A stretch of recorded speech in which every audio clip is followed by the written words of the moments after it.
Continuing on from the previous video, we need to talk about the open world exploration. In this game, there are a few new mechanics that have been added that make it differ from Genshin Impact.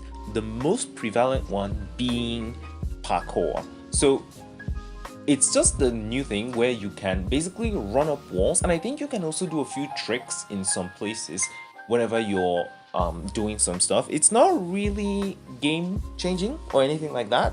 It's just something that's there to have. You can see it most prevalent whenever you run up walls, and sometimes you do some tricks when you're doing certain things in the game. I did not see a system that is built around parkour. Maybe you gain some buffs when you do some things or anything like that. And it's not really like as though the parkour is a major thing. It's just like a little gimmick that is there to just make your open world exploration a bit more interesting. So don't really think about it as anything much that you need to worry about. The next thing that we know about right now are the puzzles. Now, some of the puzzles I saw were very simple. The one that you're seeing on the screen right now requires you to use basically the power of the force. I actually found that very funny. Like, add in the fact that we had the Pokemon reference from the last video, and now we have this reference to basically Star Wars in this video.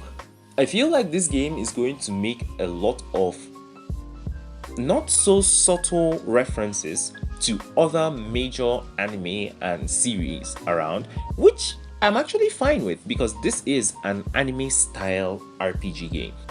In the open world, you're still going to go around capturing summons. Now, I don't know much about this system, whether you need to keep going out to capture more of the same kind of summon in order to upgrade your summons, but if that's the case, then yeah. There is another system in the open world, the grappling hook, and I want to thank Katarina for pointing this out to me. The grappling hook is also mapped to the letter V, which makes me think that the letter V is going to be a customizable button. Not customizable as in you can change the key binding, but like you can map that letter V to do different things. So you can do a scan, or you can use the grappling hook. The grappling hook has a 12-second cooldown, and in order for you to be able to use it like currently, you'd have to switch to the next character, use the grappling hook with that character, then when you swung for a bit, you switch to the next character, and that's what is happening in the footage that you're seeing right now. This is another not so subtle reference to Spider-Man. I mean, I keep saying it, all of these references, they're not bad. I like them. It's just okay. In addition to the grappling hook or you're swinging around like Spider-Man, you also have the gliding system. The gliding system is not any different from what we have in Genshin Impact. And that leads me to a little rant that I wanted to make about the open world. It's actually not about the open world, it's about the UI. This game is themed around being a moody world.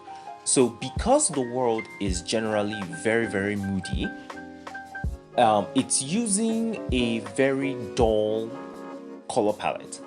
And when I saw gameplay of the game for the first time, I was wondering what the stamina bar would look like, but it has always been there, and I don't know if you've noticed it in the gameplay that you've seen both in part 1 and part 2, but it's that little small bar that is over there. I feel like that color is a little too dull, so it may be hard for people to keep up with it. Maybe it's just because we're looking at it through video. Maybe you can still tweak some settings and it will become better, but I feel like it should have a better color. Maybe something like maybe a white outline instead of the pure black. Well, it's not pure black, but you get what I mean. Just maybe pure white and maybe a brighter shade of blue instead of that, so we can easily be able to tell that, okay, this is stamina, this is how much stamina I have. But yeah, it's just a little rant from me. I'll save the other rants for when we have more hands-on time with the game. As of right now, we don't have any word on whether this game will be a PvP game. I doubt it will be a PvP game. There is no word on the gacha in the game either. Now, that is why I said that we're not sure if this game is going to be a gacha game, even though from all indications, it's most likely going to be a gacha game. In the technical tests, there was no gacha. Like, you just could buy every character that you could play with in the technical test. So it sort of is making me a little confused whether this game is going to be a gacha game, but PGR is a gacha game, so I won't be surprised if this is a gacha game. As of right now, the day that I'm recording this is the 13th of October 2022. There has been no word on whether there's going to be any form of a beta test, be it Chinese or global. If there is any, I will let you know, so make sure you're subscribed to the channel so that you don't miss out on that. One last thing before I end off the video, I want to once again thank Katarina for pointing out that there were some references made to some male characters in the game, and one of them was teased in the TGS showcase. I actually missed it, so thank you so much, Katarina, for pointing this out. If there's anything that I missed talking about or anything that you're a bit confused about, please put it down in the comments. Make sure you're subscribed to the channel with your bells on, because I'll keep giving you news and updates on Wuthering Waves as they come out. And also, when the game does come out, I'll be making some guides and doing a bunch of things for the game.